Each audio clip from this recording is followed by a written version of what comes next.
Shlema for a relative of our family who had surgery, Yankel Banish Ben Frida, and for all the Cholim of Israel. Amen. Well done, Kev, for thinking of that. Okay, so this week's parsha is Matot Maseh, which is the final parsha in Shmot before we go into the book of Devarim, and it goes over all the journeys, all the Nosaot, Nosaot, I think how you said in Hebrew, of the Jewish people, and the different places, and the places where the people complained, and where the Jews won their different battles. And it's basically a repeat. And we can think to ourselves, why do they have to repeat it when we did it not so long ago in a few parshas previously? But there's obviously a reason. It's there. It's done. It's meant to be there. Like when they talk about the different sacrifices and the offerings from all the tribes, they repeat the same thing 12 times. Why don't they just say it once? All tribes gave a few wagons of incense and 30 cattle and bulls and sheep. It says exactly the same thing 12 times because it's meant to be. And so maybe that's a lesson that we must take everything seriously. And even if something might seem mundane or irrelevant, it probably isn't. So we shouldn't just write things off based on our own limited understanding. Good. Of how. Okay. Good. I'm going to mute you. Actually learned something. Cool. Good.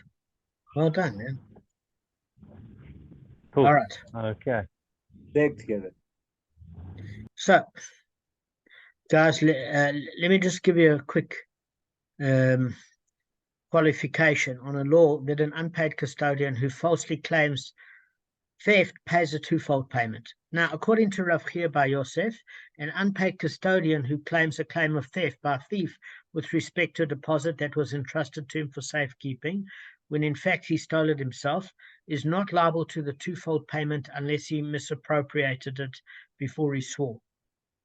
Now, we learned that basically misappropriating it means he did work with it illegally. He never had permission from the owner.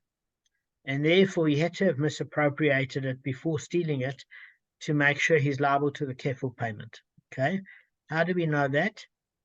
There's a scriptural verse that states in Exodus chapter 22, verse 7, that the householder shall approach the judges, and that immediately means that he has to take a court adjudicated oath. Okay, that's court imposed oath. That's number one.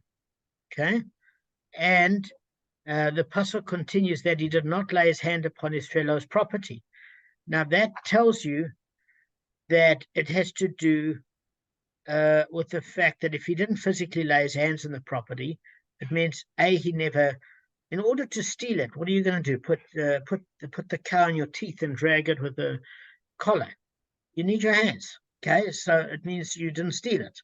Also, it says if you didn't place your hands upon it, means you never used it for working the animal, even if you didn't steal it, because what are you going to do? Work the animal with your teeth. So that's why it's a physical use of hand to imply both the working of the item, whether it's an animal or a particular utensil, or in order to put it to your own domain. It takes hands. So you're not allowed to lay your hand upon your fellow's property, but you need both in the pasuk to trigger liability for the careful payment, the double payment. Okay. Now, it serves to tell us that when the verse proceeds to impose the twofold payment upon the custodian, the Gemara says we're dealing with a case where he initially misappropriated the deposit before stealing it. Now, there is a dissenting opinion. Surprise, surprise.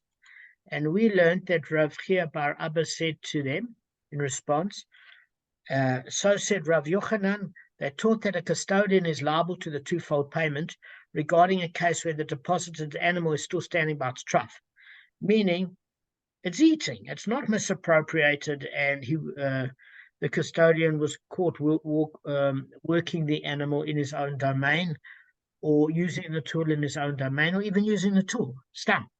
So according to that opinion of Rav Yochanan from Rav Chia bar Abba, he said, listen, this seems to be a proof that if you don't misappropriate it and you merely steal it, that becomes eligibility for the twofold payment. So it's a direct contradiction of Rav Chia bar Yosef. Now, there are 3 oaths that a custodian has to take.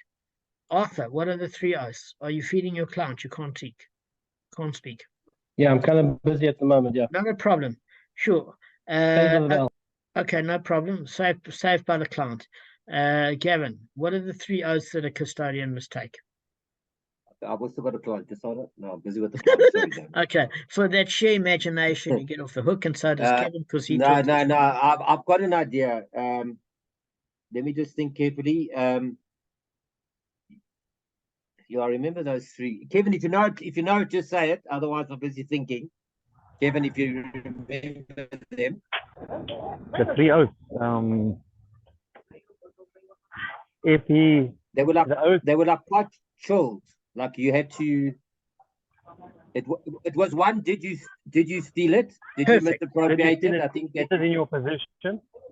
Perfect. You both right. Yeah. This is just a calculated guess. And have you? Were you negligent? Negligent, maybe. Yes, you got guys. You got the perfect answers. Kevin. Okay, Kevin. We'll write the Bava Kamma exam together. Yeah. Kevin did word it slightly better with regards to the theft, because it says that it is not in his possession. Kevin has done his homework. Okay, so it doesn't use the term theft. He prepped. So he's clear. But guys, you are all in the money, and Arthur would have answered it if he hadn't been looking after a client. He gets the benefit of the doubt. Phew. Okay. But I had a client and I was ignored. I can't believe it. Anyway, carry on. I know. So as far as this is concerned, what we want to know is, this seems that Rav Yochanan is contradicting the previous statement. Now, Rav Zera said to Rav Chia bar Abba, does Rav Yochanan mean to say that the twofold penalty applies specifically when the deposited animal is standing by its trough and the custodian did not misappropriate it? But if he misappropriated it, he acquired it as a robber, and from that moment he is liable to pay for it in any event, meaning he has to pay for any mishap, negligence, etc., but he only has to pay back the principal, and therefore doesn't trigger the kefil, which is double. So does it mean that? And the subsequent oath that the deposit was stolen is actually ineffective for him, because the minute he misappropriated it, he's deemed a robber, and therefore is not liable for the twofold payment. Or perhaps what we're saying is that Rav Yochanan means to say that the twofold payment applies generally when it is misappropriated, and then, as Kevin quite rightly said, it lands in possession of the custodian. Or it even applies when the animal lands up in the premises of the custodian, as Gavin said, is stolen, but it is misappropriated. So we want to know, as far as Rav Yochanan is concerned, is this the exception or is this the rule? In other words, is it an inclusive statement or a specific statement? Okay, very straightforward.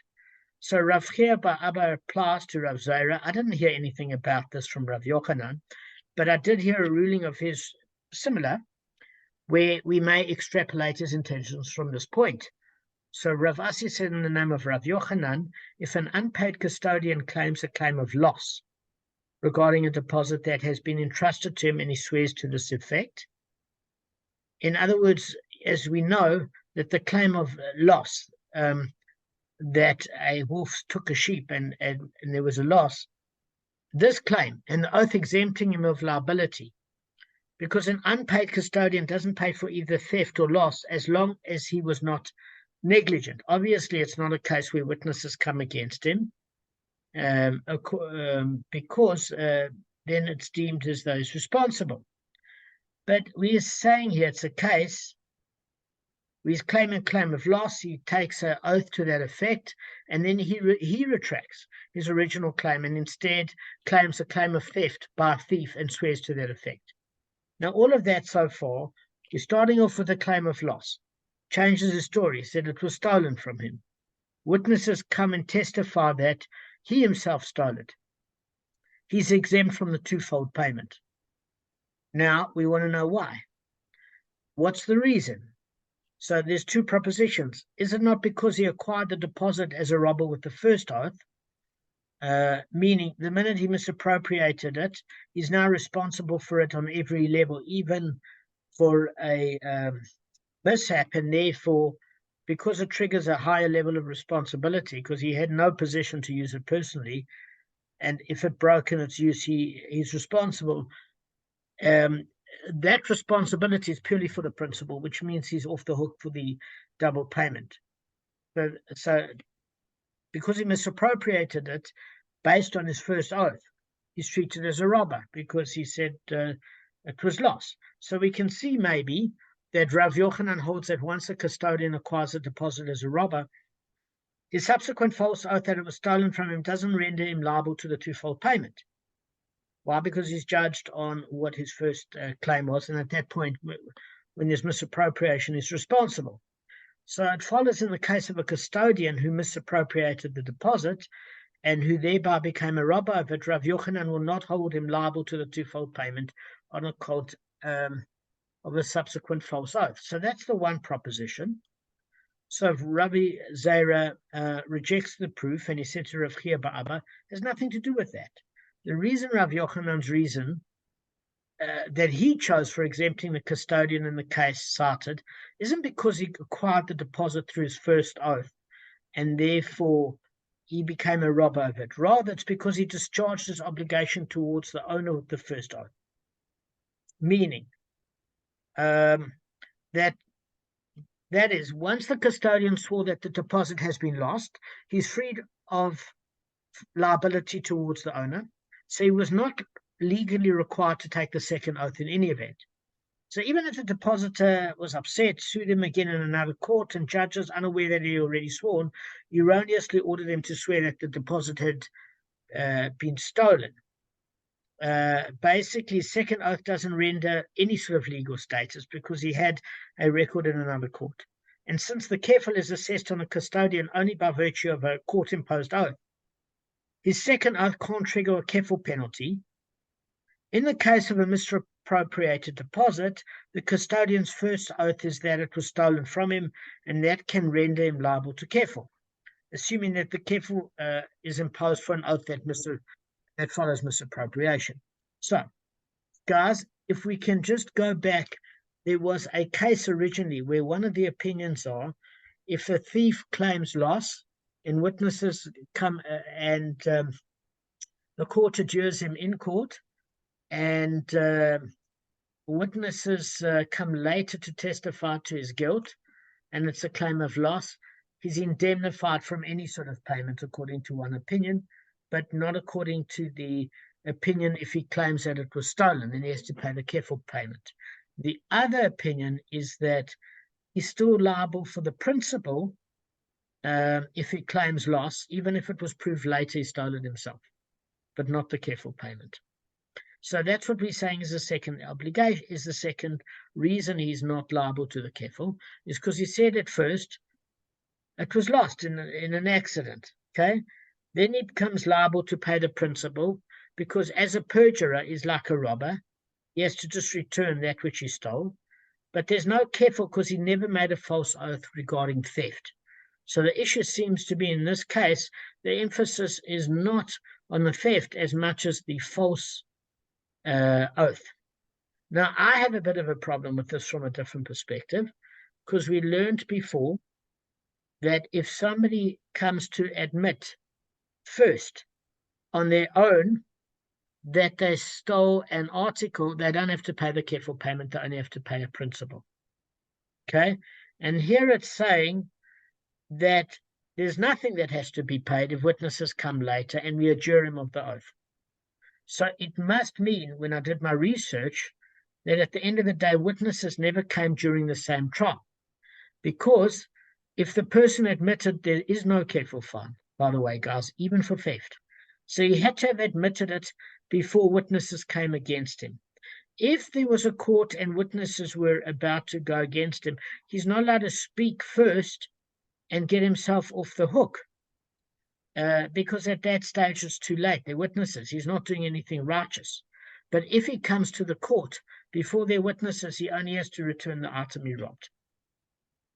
So we're saying here, as far as the loss is concerned on that claim, and then witnesses come against him when he's completely off the hook, I personally don't understand that explanation of Rav Yochanan. It doesn't mean Rav Yochanan said it. It just means it contradicts the 65th daf that we learned in Bava Kamma. Do you remember? Okay. Well, now that you bring it up, yeah. Okay. So,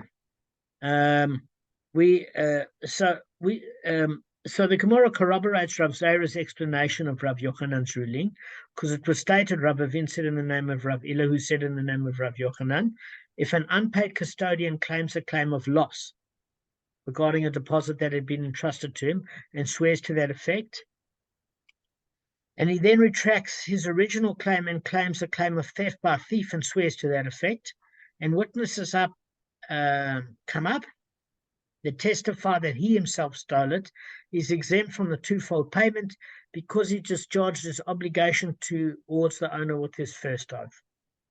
Meaning, the reason given by Rav Yochanan for exempting the custodian from kefil in this case is basically the fact that he initially claimed loss and not theft, and therefore the kefil didn't occur with witnesses. But again, it's a little confusing to me because we learned before that if witnesses testify against you for a claim of theft, then in that particular case you pay the double payment.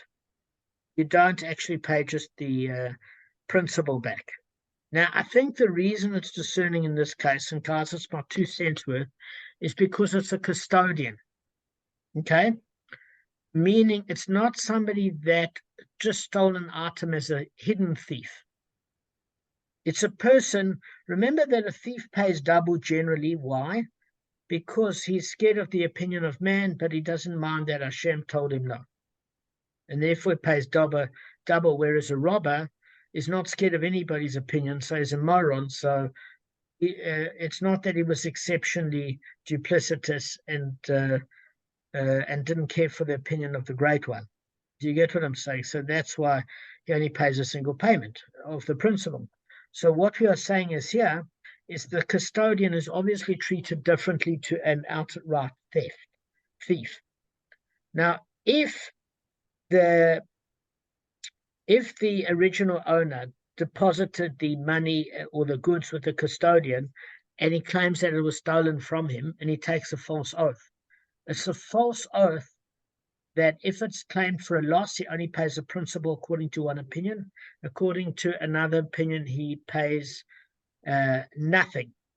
And according to the one opinion, if it's a claim of theft, he pays nothing, but if witnesses come against him, he pays the kefil payment, which teaches us that it's better to claim loss as opposed to theft in case witnesses come against you, as Gavin was writing that book.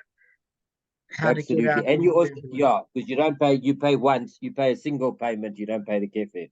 So it does makes a huge difference. Correct. But that book was not on damages, was on life support. It was a bit different, but same idea. Same idea, exactly. You and Ian Shapiro are going to write a book. So the bottom line of it is, well, please God, Gavin, may you live to be 120. So Amen. All of us, we can keep doing the show. So we're all in 120s with the body of a 20-year-old. The emphasis on the 20, not 100. Okay. Amen. But with deep fakes today, we can sort that problem out. Don't worry. That's true. But the girls have to see us in person. It's difficult. So no, that's where it's going to become a challenge. Yeah. But I would be fine by that stage. So anyway, listen. The bottom line of it is a thief is treated differently to a custodian that lies and is caught.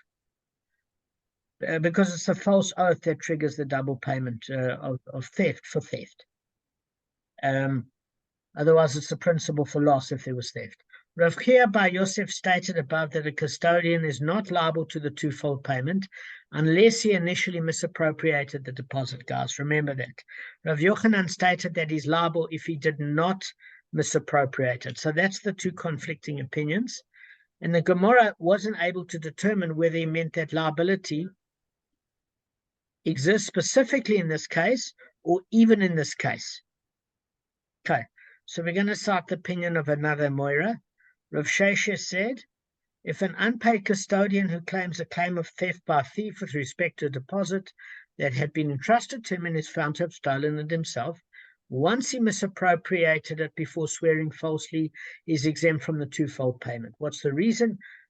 That is because the merciful one is saying in the passage of the unpaid custodian, the householder, who's the custodian, he looks after the things in the house, shall approach the court to swear if he did not lay his hand upon his fellow's property. Whomever the judge has found guilty shall pay twofold to his fellow. So what does this imply? If he did lay his hand upon the deposit and misappropriated it, he's exempt from the twofold payment. Okay? So the verse implies that the law states both the requirement that the custodian swear and the assessment of the twofold payment, if he swears falsely, are only applicable if A, he did not lay his hand upon his fellow's property according to Rav Yochanan, but where he did misappropriate the deposit, he's not subject to any of those laws. So that's the contradicting opinion. So there's an objection. Rav Nachman says to Rav Sheshes, because this, by the way, guys, is only, I'm not meaning to undermine it, it's Rav Sheshes' opinion of, and we've got different opinions, and it's worthy. So Rav Nachman doesn't agree. He says, by the law that we impose 3 oaths on the unpaid custodian, as Gavin and Kevin said, who claims that the deposit was stolen, first he must swear an oath that I was not negligent in the care of my deposit. Second, he must swear an oath that I did not misappropriate it. And thirdly, he must swear an oath that is not in my possession. Well worded, Kevin. Now, is not the law regarding an oath that I did not misappropriate it similar to the law regarding an oath that is not my possession? Because, guys, as I explained to you, if they say that if you lay your hand upon it, well, you've got to use your hands to be able to put it in your domain, and you've got to use your hands to be able to misappropriate it. And it's different to the oath with regards to negligence, where somebody else could have stolen it and you can not have any hands and you could transgress that. So just as with respect to an oath that is not in my possession, the law is when it becomes known that he swore falsely, and indeed it's in his possession, he's liable to the twofold payment. So obviously, according to that opinion, according to Rav Nachman, there is a twofold payment for any of the oaths of using your hands, misappropriation, or it's in your possession. And there's liability for the twofold payment. So too, an oath that I did not misappropriate it, when it becomes known that he also swore, indeed misappropriated, he's liable to the twofold payment. Okay, that's the question. So guys, the careful penalty is certainly assessed because he took the deposit and swore falsely that it had been taken by a thief, not because he laid his hand on it for personal use. So Rav Nachman is trying to infer that just as careful is assessed when he merely swore falsely that the deposit was stolen, it's also assessed when he falsely swore that he didn't misappropriate it. Either way, it doesn't have to be both, because the two oaths are analogous. It centers around an issue of whether you stole the deposit either through misappropriation, because when you use something that doesn't belong to you, it's as if you steal it, or through concealment. But the third oath, that he wasn't negligent, deals with an entirely different issue. Because if the deposit was lost through his negligence, he obviously didn't steal it. So Rav Nachman argues that the careful payment applies when the custodian is found to have lied about not having it in his possession, and it applies when it's further found to have lied about not misappropriating. But it doesn't have anything to do with a negligence claim at all. Okay? Now, Rav Sheshes doesn't agree. He says to Rav Nachman, the law regarding an oath that I did not misappropriate it is similar to the law regarding an oath that I was not negligent of it. Just as with respect to an oath, I was not negligent in it. When it was become known that he lied and a deposit was stolen because he was negligent, he's exempt from the twofold payment. So too with an oath that I did not misappropriate it. The law is when it became known that he swore this oath falsely, and he indeed misappropriated it, the deposit. It means he's exempt from the twofold payment. So basically, Rav Sheshes says there's liability for the twofold payment. Rav Nachman is basically Rav Nachman is basically saying that there is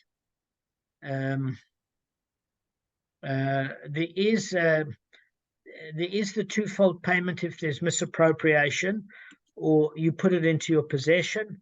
And Rav Sheshes is saying, no, no matter what oath you take, you're exempt from the twofold payment. You just have to pay back the principal, basically, if you stole it, if witnesses come against you. Okay, I'm not quite sure how that works, but he sees it as all being the same. Now let's see how much time we've got. We've got time. All right, now the most difficult stuff is behind us. This part is actually quite cool, the part that we're going to do now.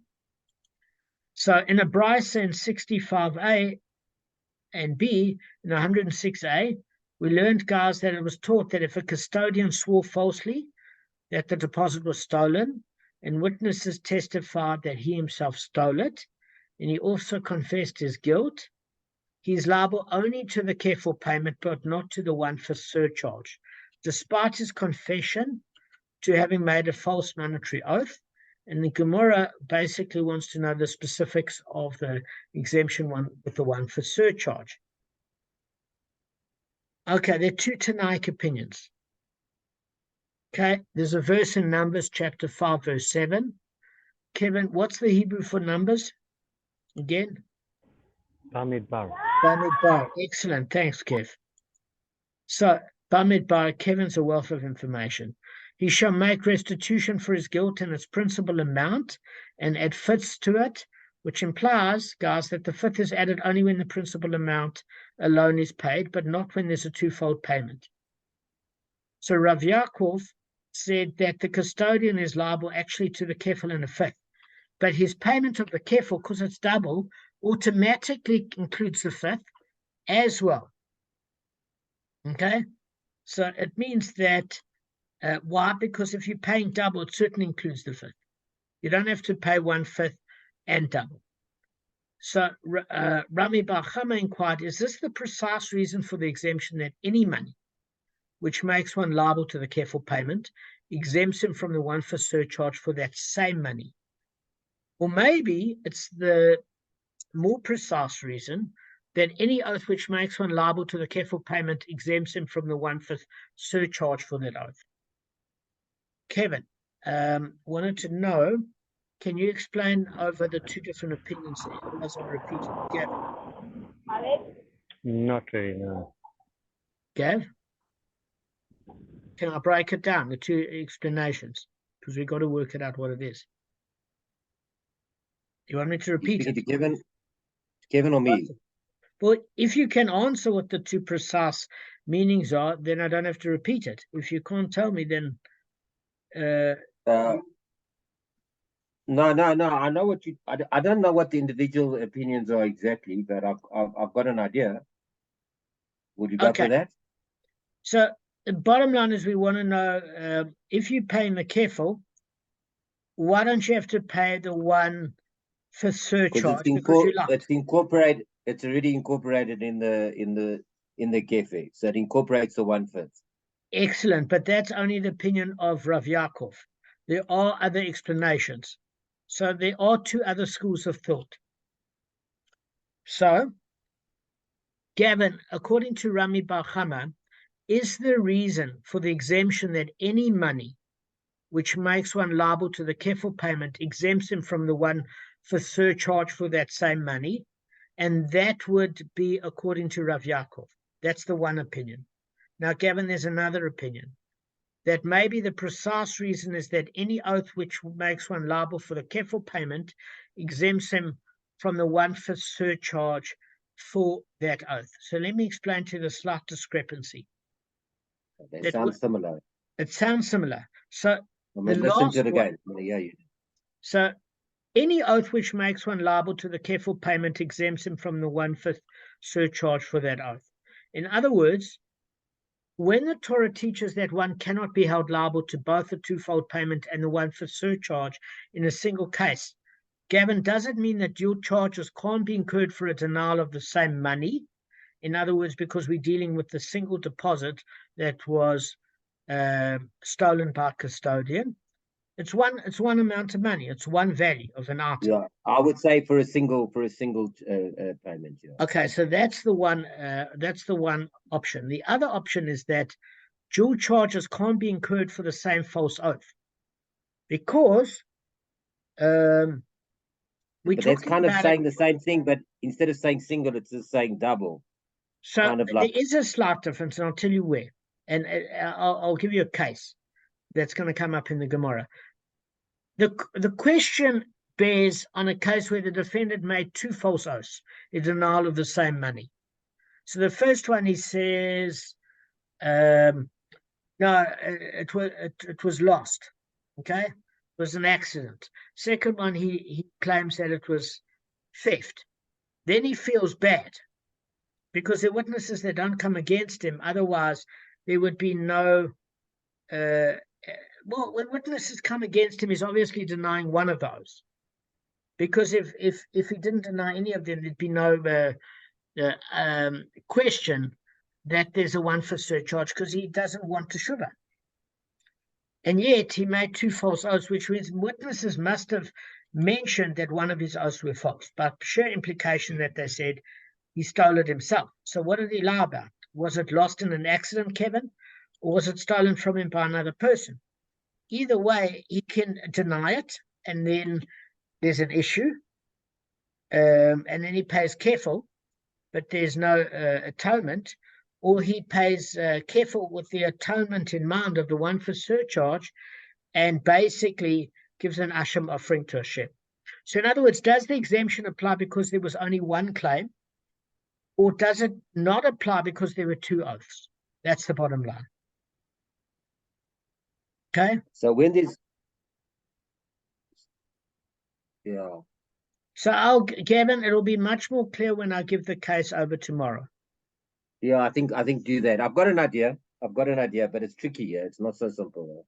Well, maybe the answer's simple, but I'm not seeing it. I've got an idea, but not properly. So you know what? This is the clue. You guys are not missing anything. When I explain the close, it's going to become abundantly clear. And actually, when I was learning this part of the Gemara, and Kevin's learned it as well, it's actually a fun part because it makes logical sense. It's got clear reasoning. There's not 10 different opinions. It's actually a fun part that we're going to enter into now for a little while. Okay, which we can do with. Well, let's drag it out then. Yeah, so let's sort No, that I'm out. joking, man. I'm joking. I just want to enjoy it. All right. It was a joke. It wasn't a clever one. All right. So, guys, listen, we're finishing a few minutes early. Have a great evening. Yeah, you too. Thanks. Well done.